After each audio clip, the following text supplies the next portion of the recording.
Mapagpalang umaga, DIY Bro Garage. So, DIY ulit tayo mga bro.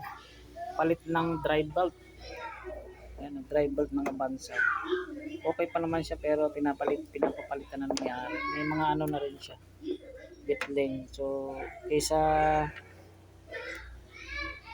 bayad pa kayong mechanic kaya niya. Ano dyan, picturean nyo yung pinakang pagsasalansa nung ano. Para hindi kayo malito pag palagyan. Ito bago na yan. So ano yan? Doon sa may alternator. Halos lahat naman sakyan sa alternator. Depende na lang sa model. So Avanza 2010. May tornilyo yan dito. Ano? Pagka para lumuwag yan. Ito lang yung papalugin ito. Saka may tornilyo yan dito sa ilalim ng alternator. Yan.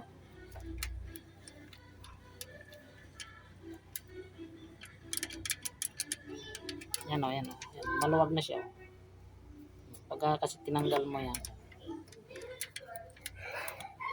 Ayan. Ito yung na-adjust. Ayun. Ito yung na-adjust mga bro. Sumikip.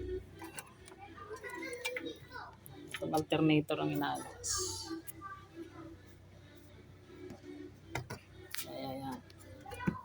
Ayan. Ayan. Kasi siyempre luluwag yan pagka ano.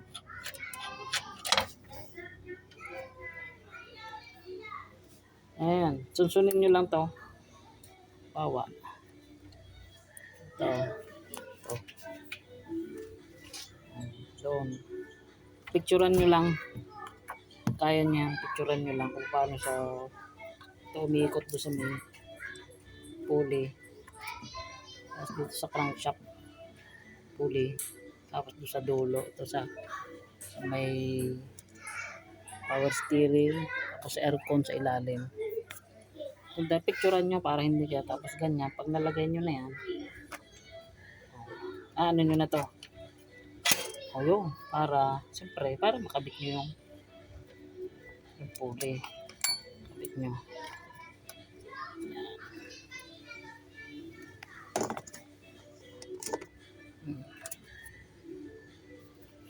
Ito dito. Yan.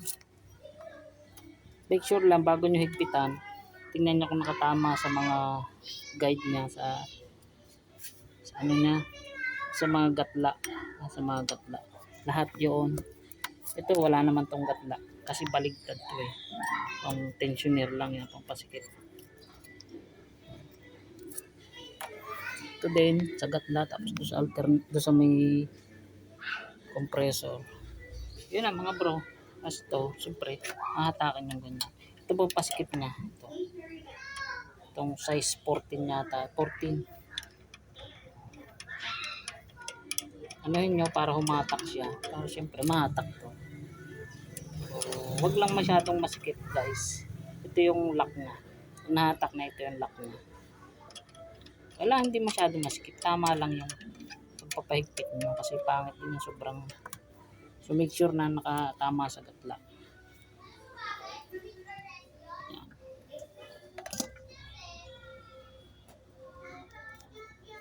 Ayan, make sure na nakatama sa gatla.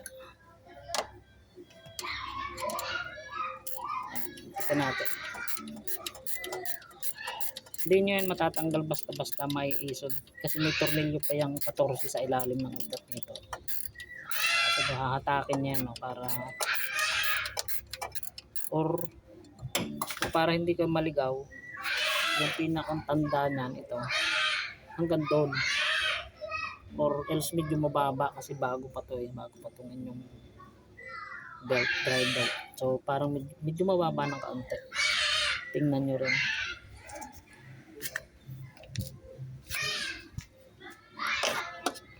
Ito kasi yung kita niyo pinagdastuhan. Try natin hanggang dyan. Atake.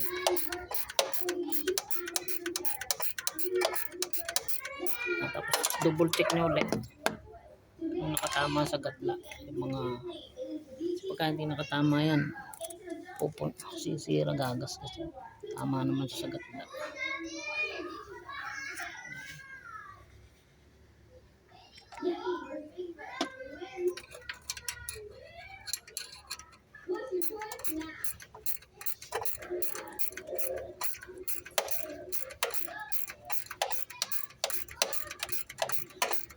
Kita nyo lang.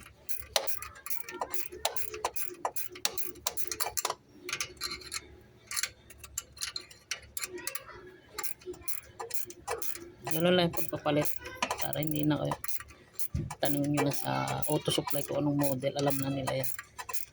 Any car, brand car, tapos picturean nyo lang yung ano, yung positioning niya para hindi kayo magkamali.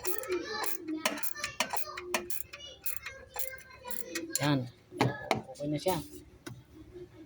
Tapos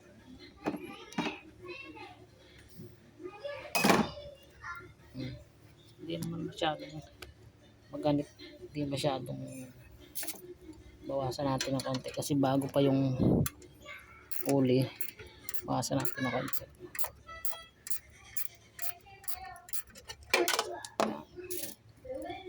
Yan, gumagalaw siya. Tapos ito naman, higpitan nyo to para hindi siya, para mag-lock.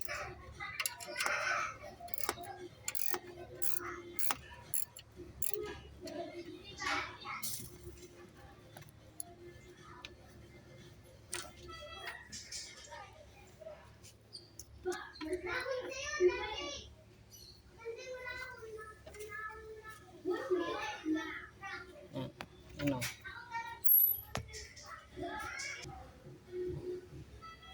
Yan. Kasi sinasabi ko sa inyo, higpitan nyo. Kasi hindi magagalaw yung alternator. Katok silang yan. So yun lang mga bro. Ganun lang kadali magpalit ng drive valve. Yan, kita nyo naman. God bless po.